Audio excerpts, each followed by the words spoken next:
So let me just challenge you with this. Today, tomorrow, every day,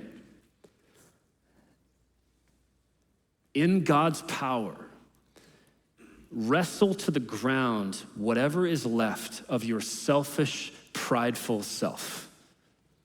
Like, put it to death, because it's still there. I look at my heart every day, and I'm like, yeah, that was pretty selfish. Yeah, that pride still creeps up. It's still there in every one of us. And so in God's power, wrestle it to the ground and put it to death. Because we want to be more humble. That's how it starts. That's where we have to begin. Because what God will do with that is he'll humbly turn your heart more towards honoring one another as your heart is more humble.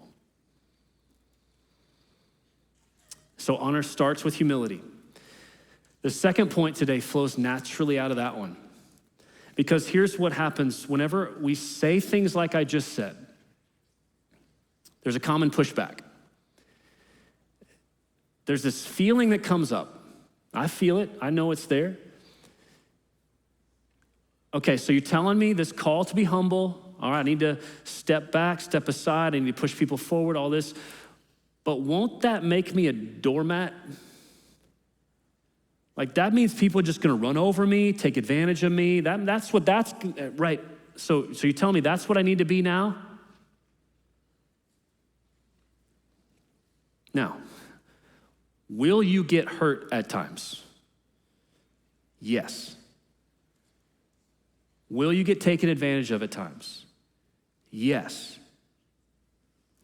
Jesus certainly did a number of times, so you'll be in good company. But here's what I want us to think about, not the negative consequences of what could happen.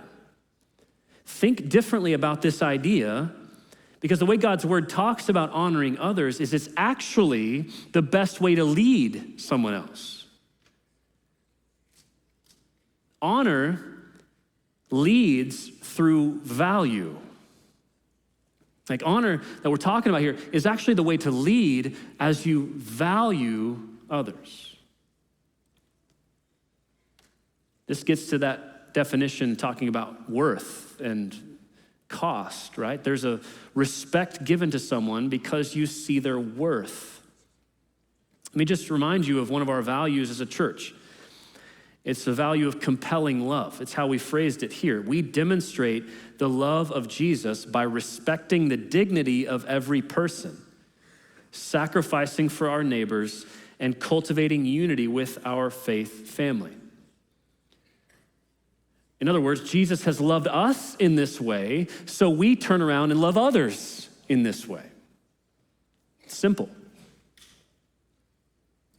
But that starts, remember, Philippians 2, that starts by seeing others as more significant than yourself, by counting them as more valuable than yourself, that their value exceeds yours. Now, I'm not saying you're not valuable. I'm just saying you, in your heart, are counting them as more valuable than you are, more significant, which only happens when you see them as the image bearer of God that they actually are. Right, that's the foundation here. It's a theological truth. All humans, no matter how far gone, all humans are created in the image of God. That's Genesis 1:27, all the way back at the beginning, what God said when creating humans. Here's how it went. So God created man in his own image. In the image of God, he created him, male and female, he created them. Every man and woman who's ever lived is created in the image of God. That's simple. Now, sin has tarnished that image. And so it's like looking in a foggy mirror, like you open the shower door after the shower and it's like the bathroom fills with steam and you can't see anything. You can see that there's still an image there, but it's really fuzzy. That's like we are as humans now. The image is still there. It's just tarnished and tainted and you can't see it as clearly. It's the same way because of sin that has happened in us. But it's still there. Don't forget, it's still there in every person, which demands respect and dignity given to that person because they're in the image of God. It doesn't mean you agree with everything they do, because I don't even agree with myself all the time. It means you respect them and you show them dignity because it's an honor thing, as we've seen here. And here's what happens when you treat people like that's true. They tend to follow you. They tend to listen more. Like, there's a leadership principle here. And so when you think about leadership, there's a couple different options you have, more than what I'm about to share, but here's just a few of them.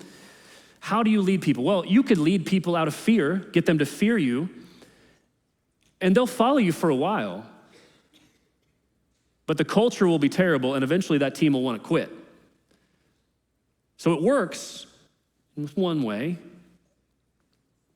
Another option is you could be like the self-proclaimed world's best boss, who was asked if he would rather be feared or loved. He said, easy, both. I would want people to be afraid of how much they love me.